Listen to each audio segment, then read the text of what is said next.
donc le 2 février 2016. C'est notre réunion, la réunion des disciples. Hein? Pas la réunion des chrétiens, c'est la réunion des disciples.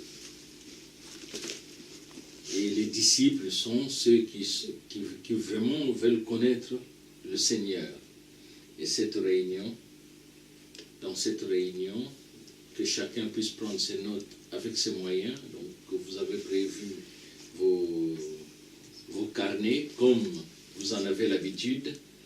Vous avez prévu des supports, des Bibles, hein, les Bibles standards, comme je les appelle des Bibles standards, puisque ces Bibles sont à revoir. Mais à savoir que dans tout ce que je dirais, ça va dans le sens de la Bible la Bible sacrée Kamit Matadi 2012. Voilà. Mais là, vous avez les Bibles standards, donc en fonction de ce que vous allez lire, par rapport aux choses que vous allez lire, et nous avancerons petit à petit, et ce qui est exact ou pas exact dans les Bibles standards, ben, s'il faut rectifier, on les rectifie pour que ça rejoigne la Bible Kamit Matadi. À savoir, la Bible Kamit Matadi, les Bibles d'abord que vous avez, les Bibles protestantes, au fait c'est ça, ont 66 livres. Les Bibles catholiques ont plus encore des livres. Les Bibles, disons, la Bible éthiopienne a encore un nombre autre que des Bibles que vous avez. La Bible copte a encore un autre nombre que la Bible que vous avez. Et la Bible sacrée Kamit Matadi 2012 a 75 livres. Parce qu'il est inclus dans la Bible Kamit, en plus de 66 livres que vous avez dans les Bibles du christianisme. La Bible Kamit a le livre d'Enoch.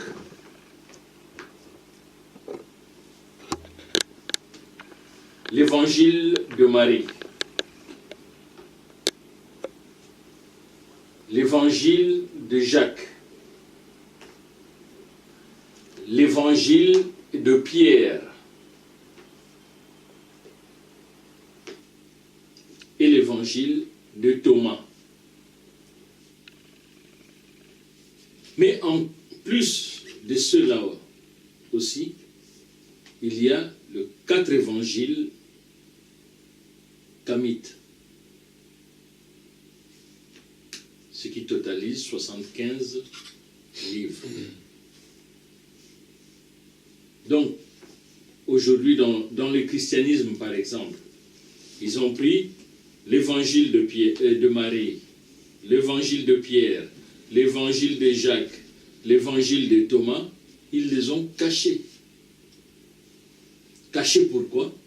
Pas parce que ces évangiles sont diaboliques, comme on a voulu nous les présenter autrefois. Mais c'est parce que ces évangiles ont des vérités qui ne s'adaptent pas pour eux, hein, pour le christianisme. Ces évangiles ne concordent pas avec la manipulation du christianisme.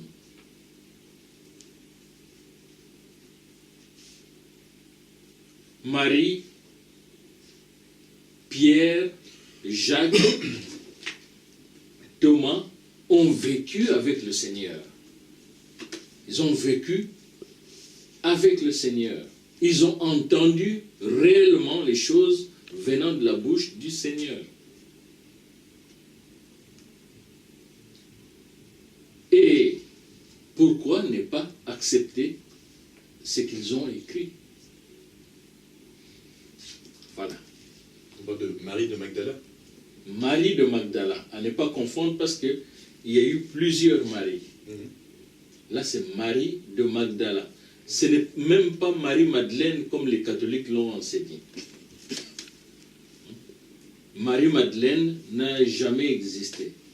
Ça, c'est une déformation ou même falsification.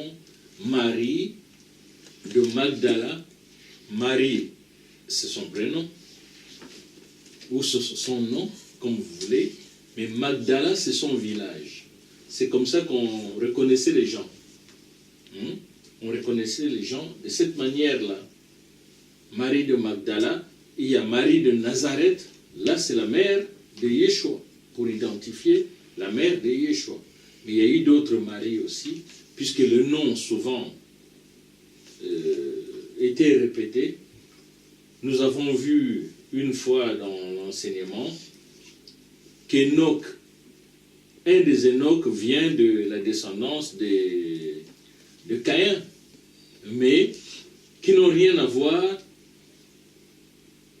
qui n'a rien à voir avec Enoch de la descendance de Seth.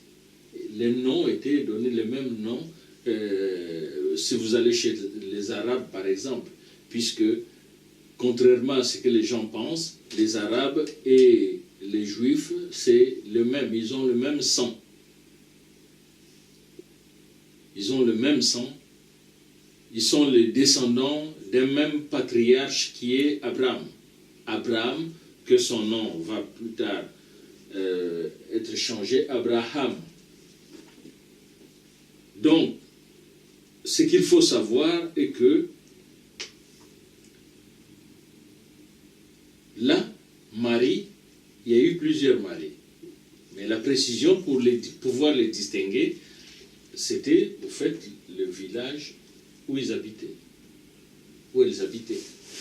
Marie de Magdala, le village s'appelle Magdala, il y avait une des femmes qui était là qui s'appelait Marie, sur qui le Seigneur avait chassé combien de démons? 7, en disant plusieurs démons. Mais cette femme s'était donnée entièrement au Seigneur, et qui était même la plus proche du Seigneur. Et l'autre Marie, c'est Marie de Magdala. Il pouvait avoir encore d'autres maris. Et le nom avant, c'était comme ça. Alors, dans la recherche, on doit savoir toujours distinguer lequel ou laquelle par rapport au nom. Aujourd'hui, nous allons parler de la matière. Oui, la matière. Il y a une question que Marie avait posée au Seigneur. Qu'est-ce que la matière? Point d'interrogation. Ah, cette même question peut être posée aujourd'hui, mais le monde sera bouleversé. Il y a ceux qui vont donner des réponses différentes, qui ne seront pas en accord, que ce soit les scientifiques ou... Mais ça se passe en vrai. Marie, la femme, une femme sur laquelle on a chassé plusieurs démons par Yeshua. Yeshua ou Yesu, c'est la même personne. C'est le fils de Marie. Mais Jésus n'est pas le fils de Marie. Donc il faut bien faire cette distinction, parce que Jésus est un mythe gréco-romain qui n'a rien à voir avec le fils de Marie. Qu'est-ce que la matière? Voilà cette question. Et si quelqu'un peut lire l'évangile de Marie, à savoir, il y a 6 premières pages. Ici, ce ne sont pas des chapitres et des versets, mais ce sont des pages. Si quelqu'un peut lire à partir de ce que nous avons aujourd'hui, les 6 premières pages ont disparu. Mais ce qui nous reste, profitons de cela. Qu'est-ce que la matière? Page 7. Il faut qu'on s'habitue aussi. Page, chapitre. À haute voix.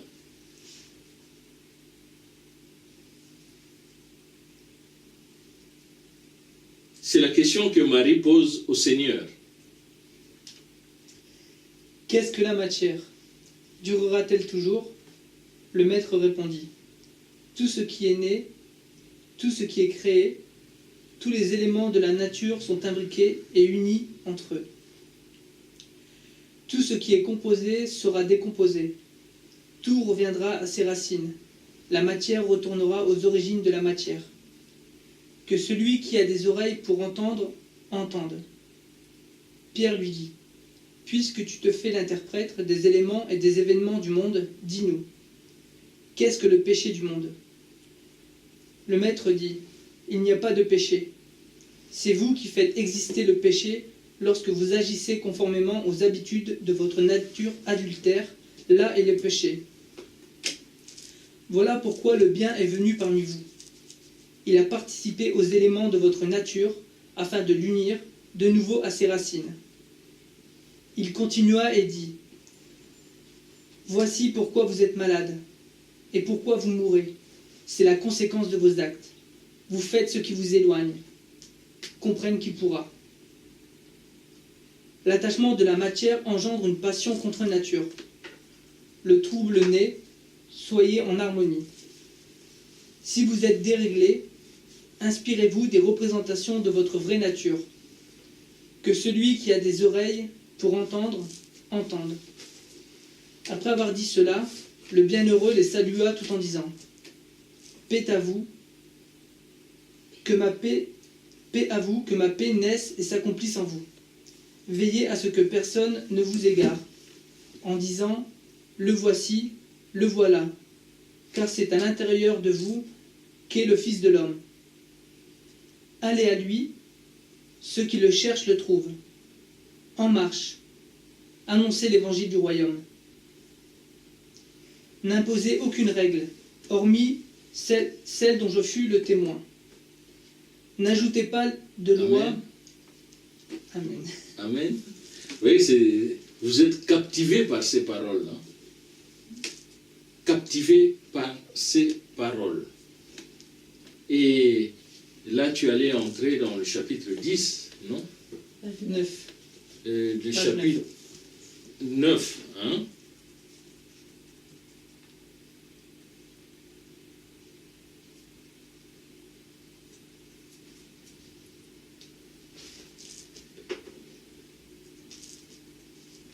Voilà.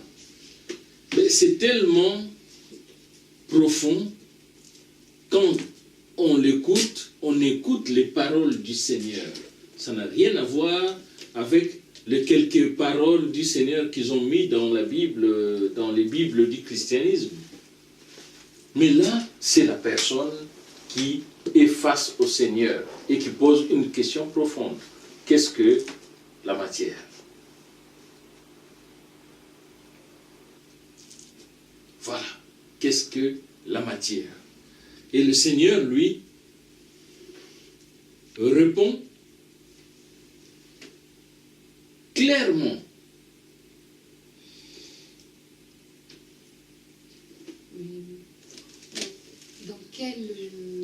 Pourquoi il lui a posé cette question, justement? Dans quel était le contexte? Dans quel contexte? Voilà. Dans quel contexte Marie se permet de poser la question au Seigneur? Et c'est ce que nous allons découvrir là dans le parcours. Quelle était la position même de Marie pour qu'elle pose cette question? Pourtant, les femmes dans les Bibles du christianisme, même dans la Bible hébraïque, les femmes étaient exclues. Oui. Et cela a présenté au monde comme si les femmes n'avaient pas de valeur. L'intégrisme, quand on parle de l'intégrisme, mais les pharisiens, tous ces gens-là, les sadducéens, ou bien la culture même de ce qu'on appelle, de ce qu'on appelait Israël, rejetaient les femmes. Au fait, c'est comme si les femmes ne devaient pas se présenter devant un homme. pour parler. Et cette culture continue encore aujourd'hui, et même dans le monde arabe. Que la femme, là où il y a des hommes, la femme ne peut pas se présenter, même si c'est ta sœur ou ton frère, c'est ta sœur, mais elle ne peut pas se présenter parce que tu es un homme. Et dans le contexte même de la question de Yeshua, ça montre d'une manière ou d'une autre comment le Seigneur le regardait. Ben, son regard était qu'ils étaient égaux. N'est-ce pas? Pour le Seigneur, ils étaient égaux. Ce n'est pas pour la première fois que Marie pose la question au Seigneur, mais c'est parce qu'elle avait l'habitude de poser des questions sur des choses qu'elle ne comprenait pas. Qu'est-ce que la matière? Et le Seigneur commence à répondre. Tout ce qui est né, tout ce qui est créé, tous les éléments de la nature sont imbriqués et unis entre eux. Ça veut tout dire.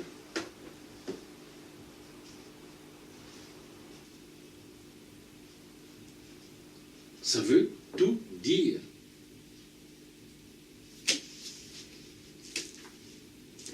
Voilà maintenant que la Bible nous dit que voilà ceux qui suivaient le Seigneur étaient des gens, comment? Des gens Naïf. Naïf. Faible d'esprit. naïfs, Oui, ouais. faibles d'esprit. Parlez. C'est des gens qui n'avaient que peu d'instruction. Et voilà ici, le Seigneur est en train de parler avec des gens qui n'ont que peu d'instruction, mais il leur parle de la matière. Vous voyez la grandeur des choses. Il leur parle de la matière. C'est que ces gens n'avaient pas étudié, je ne sais pas, ils n'étaient pas des scientifiques, ils n'avaient pas étudié la théologie, ils n'avaient pas étudié, mais le Seigneur leur parle de la matière, et surtout à une femme, parce qu'à cette époque-là, généralement, les femmes n'allaient pas à l'école. Mais le Seigneur explique la matière à une femme, et la femme comprend ce que c'est. Vous voyez jusqu'où l'Esprit du Seigneur peut nous amener dans la compréhension, à l'ouverture de l'Esprit.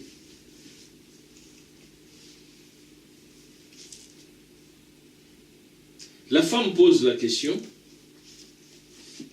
le Seigneur répond à la question. Et comme par hasard, voilà, il y a Pierre qui pose aussi la question. Et la question de Pierre commence sur la page 7 à partir du verset 11. Verset 11 qui dit, Pierre lui dit, puisque tu te fais, toi, l'interprète des éléments et des événements du monde, dis-nous, qu'est-ce que le péché du monde? La manière même de parler montre que c'est quelqu'un d'impulsif qui, pour moi personnellement, ça m'engage qu'à moi, manque même de respect. Puisque tu te fais, il dit ça au Seigneur, puisque tu te fais l'interprète des éléments et des événements du monde, dis-nous, qu'est-ce que le péché du monde?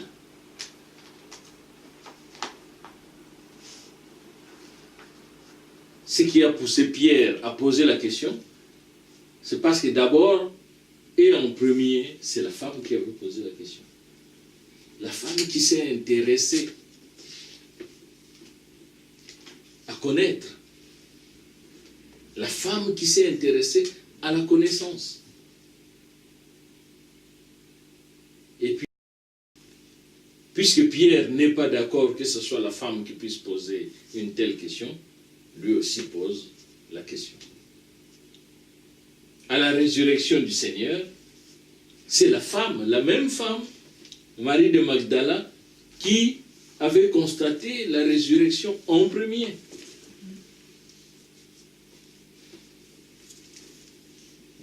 Là, nous sommes dans Marc chapitre 16. C'est la même femme qui avait constaté la résurrection en premier. Au retour, vient dire aux apôtres que le Seigneur n'est plus là, ni son corps.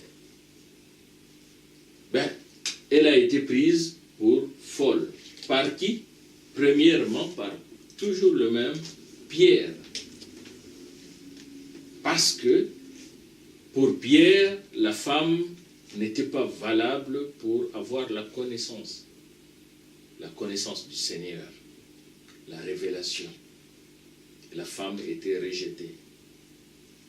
On a fait de la femme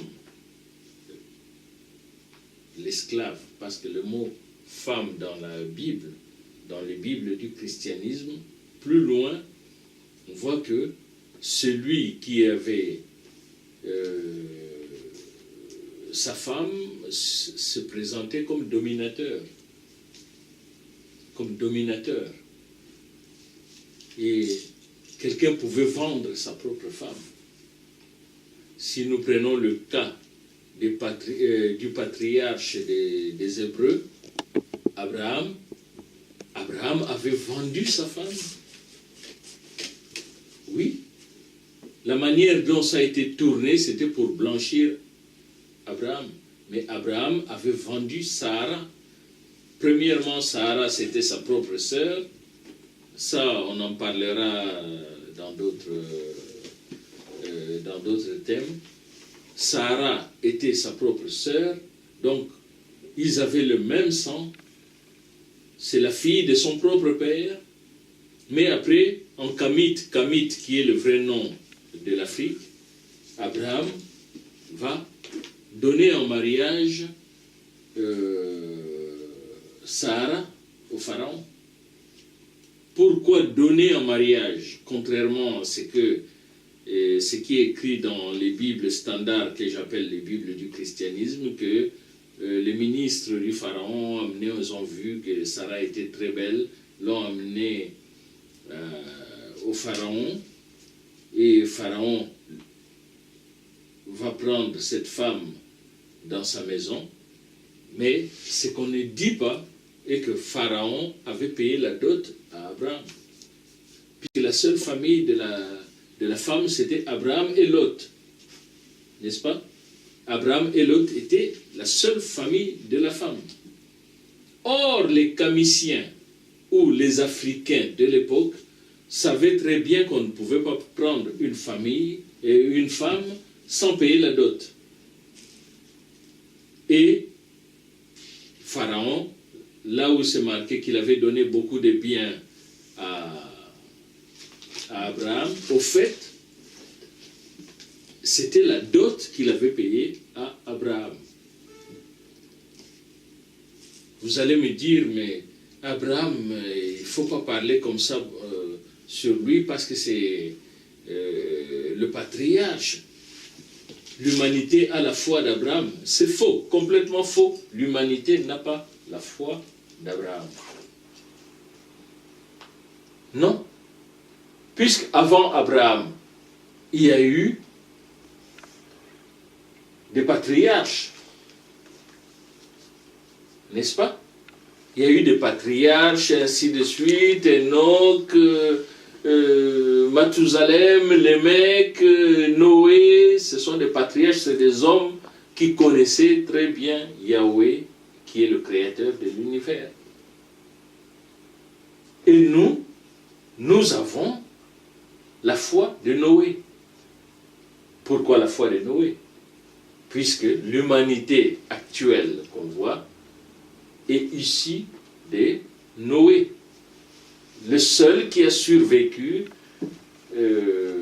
au déluge. Est-ce que vous comprenez? Le seul qui a survécu au déluge. Abraham vient après Noé. Oui, nous acceptons qu'Abraham est le patriarche, le père de la foi des Hébreux, même pas des Hébreux, puisque les Hébreux ont existé avant Abraham. Il ne peut pas être leur père de la foi, mais le père de la foi d'Israël. Est-ce que vous comprenez? S'il y a des questions à poser, n'hésitez pas. Abraham est le père de la foi d'Israël, mais pas de l'humanité. Non, puisque l'humanité a commencé sans Abraham, et l'humanité a continué sans Abraham. Abraham n'est pas notre père de la foi, puisque nous ne sommes pas des... nous ne sommes pas des 12 tribus d'Israël. Mais par contre, les 12 tribus d'Israël, Abraham est leur père de la foi. Je vous laisse le temps de poser des questions là-dessus. Parce qu'aujourd'hui, dans le monde, on dit que toutes les religions disent que oh, c'est Abraham le père de la foi. Non, Abraham n'est pas mon père de la foi. L'ancêtre, le mot père, c'est aussi l'ancêtre par rapport aux époques. Abraham n'est pas le père de la foi des Africains, par exemple.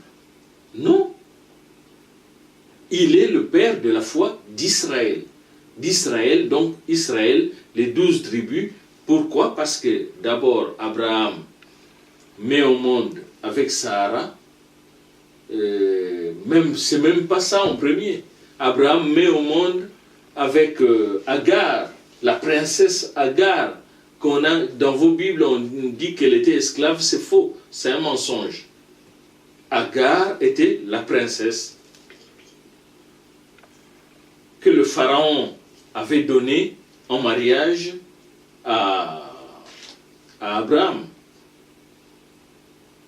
Et maintenant, cette fille qui venait de la lignée royale africaine va avoir un enfant, Ismaël, avec Abraham. En ayant cet enfant, donc, c'est même le premier des pères des Arabes.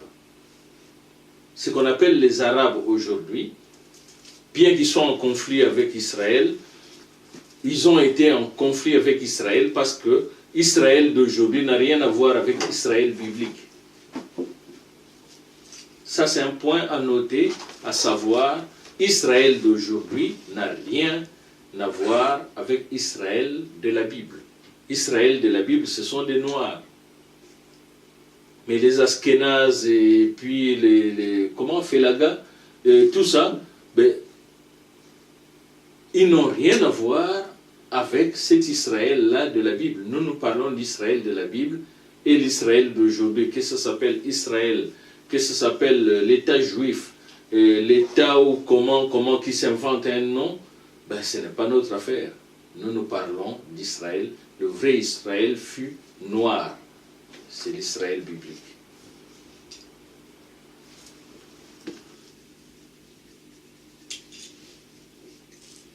Voilà. Donc, ce qu'il faut savoir est que l'histoire a été falsifiée. Falsifiée par qui? Puisque l'histoire que nous connaissons aujourd'hui a été écrite par les dominateurs. À l'époque, le livre même que nous venons de lire là, hein, l'évangile que nous venons de lire de Marie, mais ça a été caché. Caché par qui? Par les grandes puissances. Aujourd'hui, c'est le christianisme qui avait caché ces vérités. Qu'est-ce que la matière? La question que Marie pose à Yeshua. Yeshua ou Yesu, c'est la même personne. Mais Jésus n'est pas le fils de Marie. Jésus, c'est une utopie. Un mythe inventé par les Grecs et les Romains.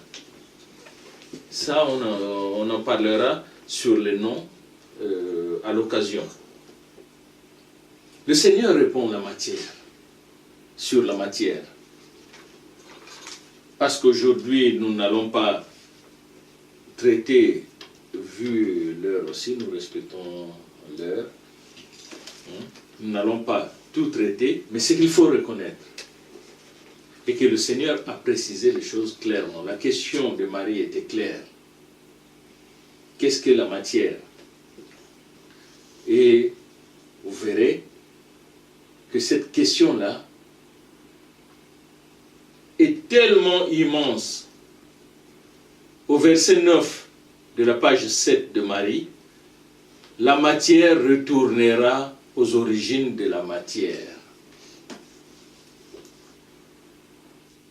Donc vous pouvez comprendre ce qui est écrit dans la parole, dans la Bible. Tu es poussière et tu retourneras à la poussière.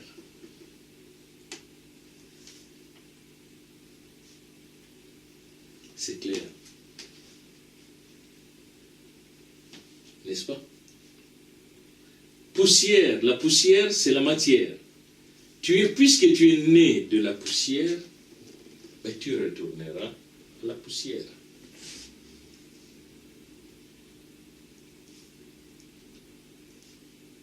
Ce qui est impressionnant, c'est que c'est l'approche. Je trouve que l'approche elle est très scientifique, comparée aux approches qu'on a dans les Bibles standards, où les paroles qui sont des bonnes paroles, mais qui sont plus des paraboles. Là, c'est très précis et c'est très scientifique. Et moi, ce que je me dis, en fait, c'est dommage que ça ait été caché, parce que à travers la réponse que donne le Seigneur, les scientifiques ont eu, bien après, ce genre de questionnement,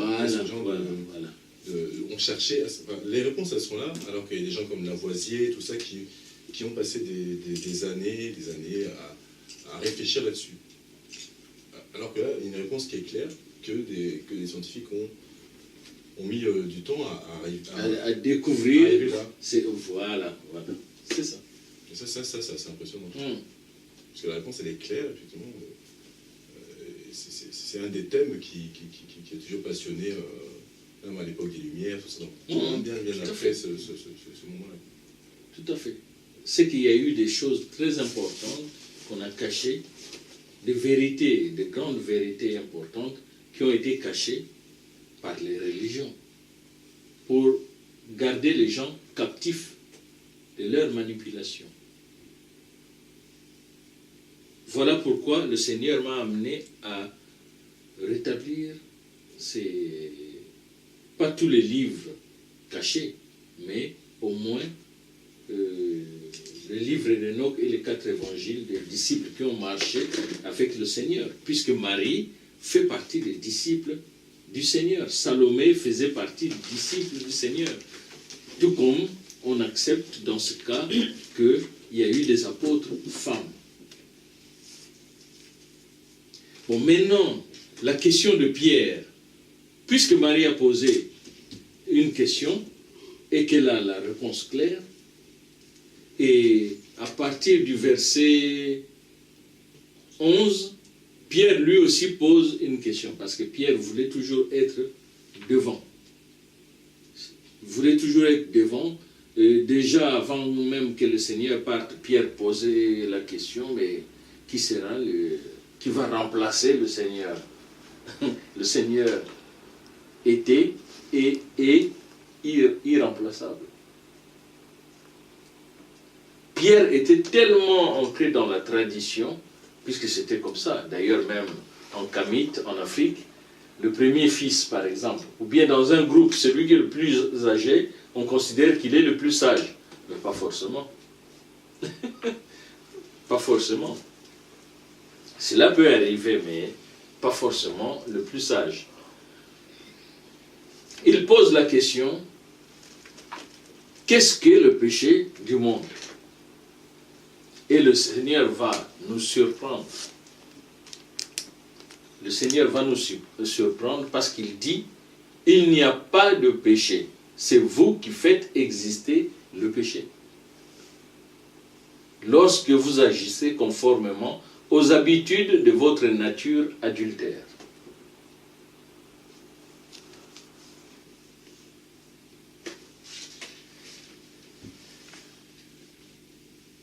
Il n'y a pas de péché. Mais c'est vous qui faites exister le péché par rapport à votre nature adultère. Cela ne dit pas qu'il faut d'abord aller commettre l'adultère pour se dire que j'ai péché. Mais la nature adultère, c'est que on va à l'encontre de la volonté du Seigneur.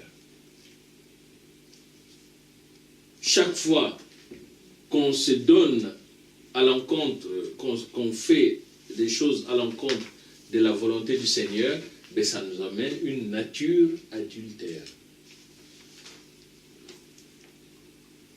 Ce n'est pas que forcément la personne est allée commettre l'adultère.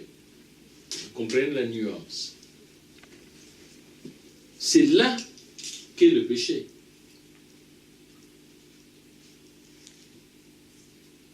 Ben, le péché existe depuis quand sur la terre? Voilà. On peut dire qu'il y a certains qui peuvent dire que le péché existait depuis le jardin d'Éden. Mais non, la notion du péché n'existait pas. Mais c'était la désobéissance. N'est-ce pas?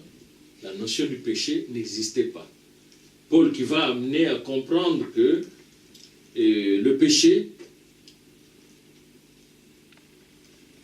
est amplifié par la loi. N'est-ce pas? Tant qu'il n'y a pas de loi, il n'y a pas de péché. Or, avant que le Seigneur donne la loi, ce qui s'est passé avant, des choses mauvaises, mais il n'y avait pas de loi. Et voilà pourquoi même le Seigneur Yeshua va aller dans le séjour de mort, proclamer la victoire, parce que ces gens-là, à l'époque de Noé, c'est écrit dans les Bibles, évangéliser ceux qui étaient perdus à l'époque de Noé. Mais à l'époque de Noé, il n'y avait pas de loi. Les gens faisaient tout ce qu'ils faisaient, bien que ça attristait le cœur du Seigneur, mais ce n'était pas mis sur le compte du péché, parce qu'il n'y avait pas de loi. Pour qu'il y ait péché, il faut qu'il y ait la loi. Lorsqu'on va à l'encontre de la loi, on pêche. Ça va, c'est clair? Mais s'il n'y a pas de loi, même moi, ma voiture là, s'il n'y a pas de loi, s'il n'y a pas de parc-mètre, je peux laisser ma voiture, même un mois, personne ne viendra mettre une contravention. Mais du moment où il y a le parc-mètre, et la place est bien dessinée, la place pour une voiture, donc on est bien garé, on paye le parc-mètre, personne ne viendra t'embêter. Mais si tu ne payes pas, puisque c'est la loi, que tous ceux qui viendront garer leur voiture là doivent payer, mais si tu ne payes pas, on te fait une contravention. N'est-ce pas? Autrement dit, tu as péché.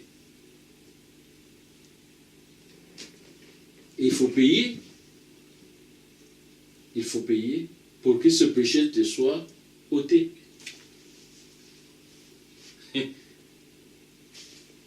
Donc, il n'y a pas eu de péché avant la loi. Mais il y a eu la désobéissance. Il faut amener la désobéissance et le péché. Il faut savoir distinguer la désobéissance du péché. Ne mange pas ce fruit. Et puis, l'homme mange quand même le fruit. C'est la désobéissance. Mais depuis que le Seigneur avait mis la loi, celui qui va à l'encontre de la loi a péché. C'est la loi, Paul précise, c'est la loi qui amplifie le péché.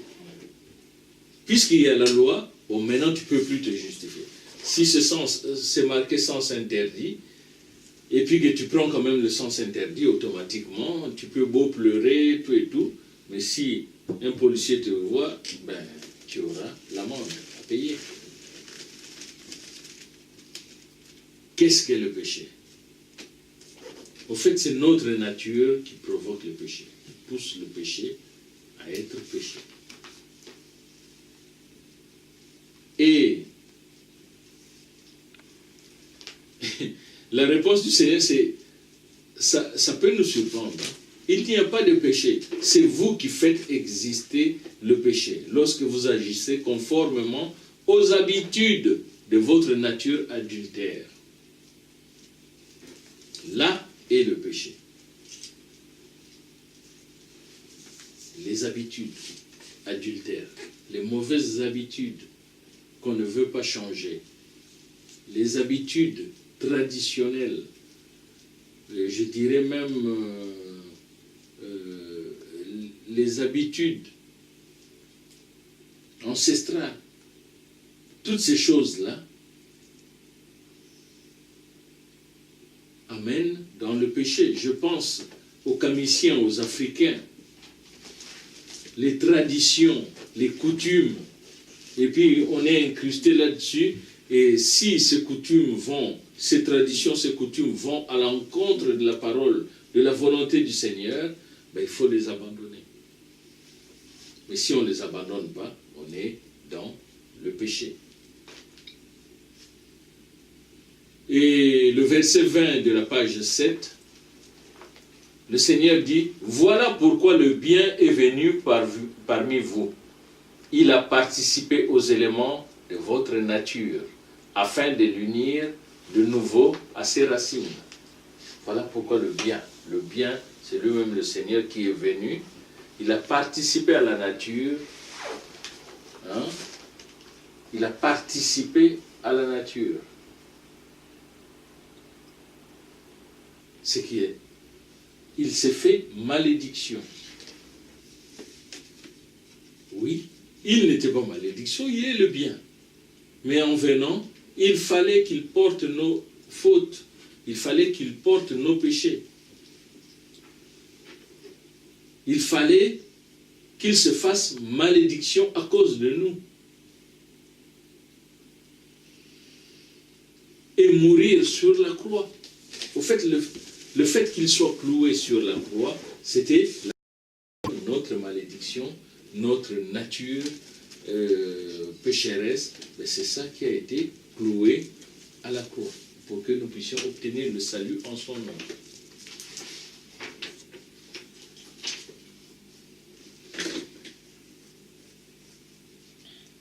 Il a participé aux éléments de votre nature. Mais oui, puisqu'il s'est fait homme. Yahweh vient, il se fait homme. Et il porte nos fautes. Et la condamnation qui nous était réservée, il a pris sur lui. Il s'est fait malédiction.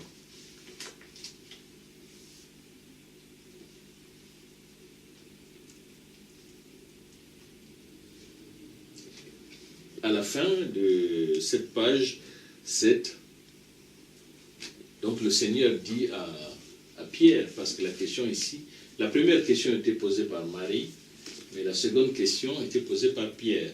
Le Seigneur dit, c'est pourquoi vous êtes malade et pourquoi vous mourrez, c'est la conséquence de vos actes. Vous faites ce qui vous éloigne de Yahweh, comprenne qui pourra. Si la maladie est entrée, si les douleurs, les souffrances sont entrées, tout et tout, ben ce sont les conséquences de nos actes. Ouais. Et quand on crie, Seigneur, mais pourquoi ceci, pourquoi cela? Non, ce sont les conséquences de nos propres actes qui ont fait que de nos actes, des actes de la nature humaine, hein, de la nature pécheresse, qui ont entraîné que les conséquences viennent. Ce n'est pas le Seigneur qui nous envoie la maladie, non. C'est parce que nous-mêmes, la nature humaine, nous avons fait des choses qui ont entraîné, qui ont ouvert des portes, n'est-ce pas? des portes pour que la maladie entre, pour que les douleurs entrent, les souffrances entrent, ainsi de suite. Comprenne qui pourra. Alors quand le Seigneur parle comme ça, ou bien quand il dit que celui qui a des oreilles pour entendre, entende, ce qui signifie qu'il nous met la vérité devant nous et nous devons, nous les humains, affronter cette vérité. Parce que si on fuit la vérité,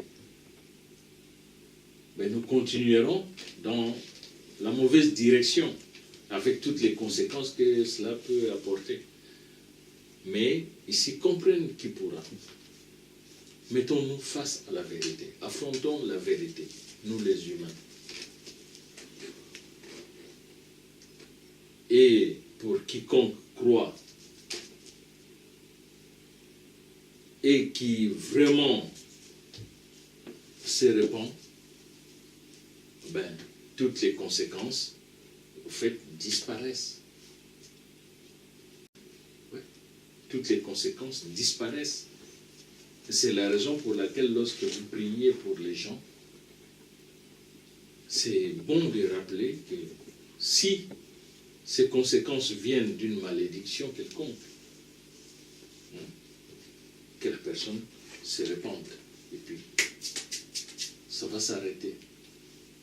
Mais tout comme nous avons la nature humaine, dans notre nature, avec ce monde pollué, il peut y avoir des conséquences. Et ces conséquences nous poussent, puisque si c'est naturel, à voir le médecin. Quand on est malade, on voit le médecin, mais si le médecin n'arrive pas à guérir, là, ça rentre dans une autre dimension. Il faut faire la différence. Sinon, si on ne parvient pas à faire la différence, on verra des démons partout.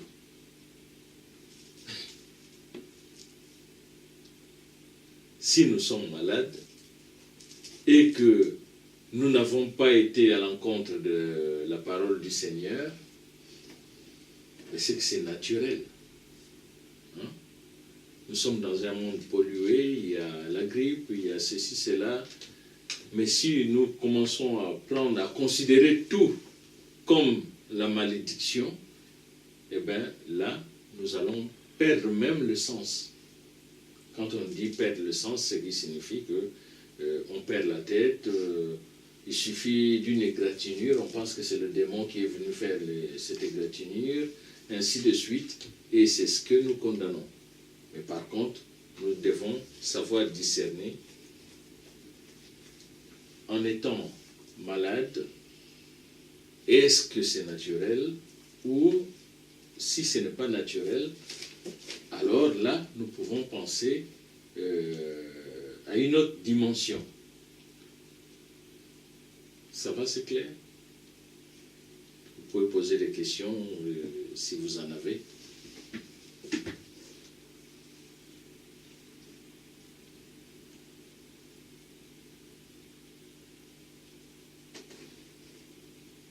En ce qui concerne les maladies qui viennent d'une autre dimension, c'est-à-dire spirituelle, donc de là, la prière et puis tout un cheminement sont indispensables. Tout à fait. D'accord. La maladie qui vient d'une autre dimension, d'une dimension spirituelle, et c'est par la prière qu'on l'arrête. C'est par la prière qu'on l'arrête. Mais lorsqu'on est malade parce que ça ne vient pas d'une autre dimension, mais que c'est naturel parce que, bon, il y a la grippe ou bien quoi que ce soit, on va voir le médecin. Bien sûr, nous prions en premier, n'est-ce pas? Nous prions en premier et on va voir le médecin. Voilà. Et le médecin va prescrire un traitement ou bien une cure à suivre et puis ça s'arrête. D'abord, nous prions et nous allons voir le médecin. on sait que c'est naturel. Voilà. Mais si nous prions, nous allons voir le médecin, mais même le médecin ne comprend pas, ainsi de suite, là, on sait que ça rentre dans une autre dimension. C'est ce qu'on peut appeler même les attaques du malin. Mais si nous allons voir le médecin, et puis le médecin découvre ce qu'il y a, et puis donne le médicament, ben on va suivre soit des cures, hein, là, hein, je parle de cela pour que tout ne soit pas mis sur les dos du démon. Et aujourd'hui, surtout chez les Africains, tout est mis sur les dos du démon. Quelqu'un qui ne va pas chercher du travail, un paresseux qui ne va pas chercher du travail, eh bien, il va dire que c'est les démons qui ne lui donnent pas, qui l'empêchent de trouver du travail. Surtout vers le peuple africain ou dans les pays du tiers-monde, c'est comme ça.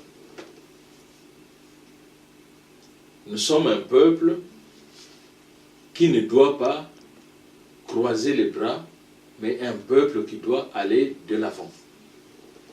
Ouais, il faut, puisque sur la terre il faut se battre, ben, les disciples doivent avoir ce zèle-là d'aller de l'avant. Aide-toi et le ciel t'aidera. Aide-toi et le ciel t'aidera. Aide-toi et le ciel t'aidera. Ben, ça va dans le bon sens. Hein? Si tu vois une voiture venir, tu es au milieu de la route, une voiture venir, qu'est-ce que tu vas faire? Tu vas t'arrêter là? Peut-être en Europe, la voiture va s'arrêter, mais en Afrique, la voiture t'écrase, et puis on dit que c'est ta faute, puisque tu n'as pas couru, tu n'as pas fui la voiture.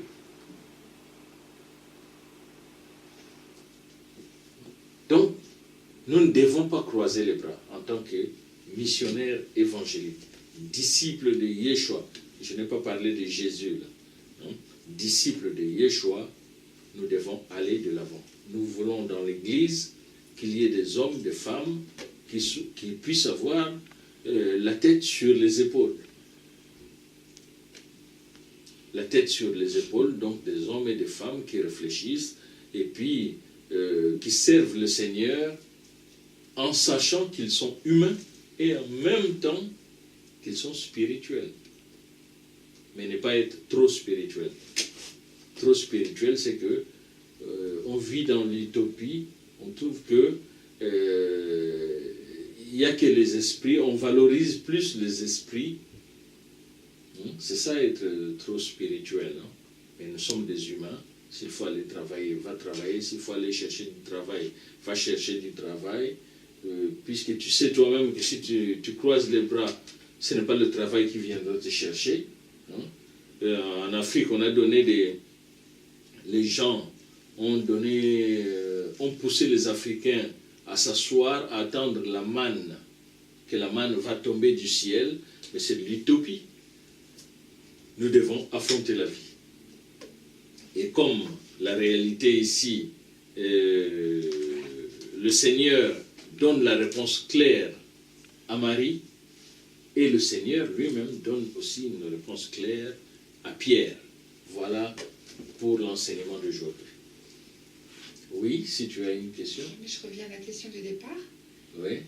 Quel est le contexte qui a fait que Marie de Magdala... Quel est le contexte qui a fait que Marie de Magdala pose cette question au Seigneur? Qu'en penses-tu, Romano?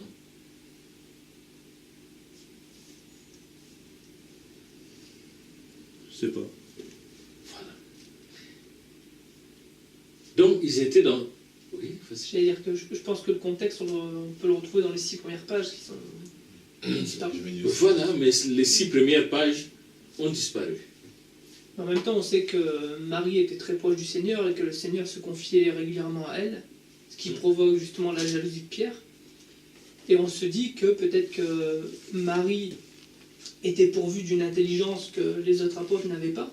Elle était peut-être beaucoup plus curieuse que les autres apôtres et elle voulait juste savoir des choses que les autres individus entourant Yeshua ou non se posaient. Qui sait, c'était peut-être une scientifique dans l'âme, mais qui n'avait pas du tout étudié. On ne sait pas. Bon, voilà. Donc, le contexte est simple. C'est que les hommes, les masculins, étaient surpris que Marie puisse poser cette question au Seigneur. Au fait, elle pouvait bien être la prostituée, comme on l'a traité, qui avait des démons, que le Seigneur l'a délivré des démons, mais elle n'était pas bête, cette femme. Et c'est ce que les hommes, d'ailleurs, plus tard dans nos enseignements, on découvrira que Pierre avait beaucoup d'altercations avec Marie. Et d'ailleurs, les autres disciples vont protéger Marie vis-à-vis de Pierre. Parce que Pierre, sa crainte était quoi? La crainte de Pierre dans le groupe était que le Seigneur puisse léguer ou bien laisser beaucoup de choses, beaucoup de connaissances à la femme qu'à lui qui était le plus vieux du groupe. Tu vois? Donc c'était ça, la peur de Pierre. Parce que Pierre voulait constamment rabaisser, jusqu'à aller proposer au Seigneur de chasser cette femme du groupe. Ça, on va le découvrir par la suite. De chasser cette femme, parce que c'est une femme. Tu ne peux pas lui confier des responsabilités. C'est moi qui parle. Tu ne peux pas lui confier la connaissance, ainsi de suite. Et le Seigneur dira, ben, je vais faire de cette femme un homme. Et à l'époque où le Seigneur est parti, enlevé, ben, il y a eu des altercations entre Pierre, les disciples, contre les femmes. Parce que la crainte de Pierre, c'était que la femme soit à la tête de l'Église. Nous arrêtons là pour aujourd'hui. Nous terminons et merci pour tous ceux qui nous suivent, même de loin. Et nous allons nous retrouver la prochaine fois. Merci.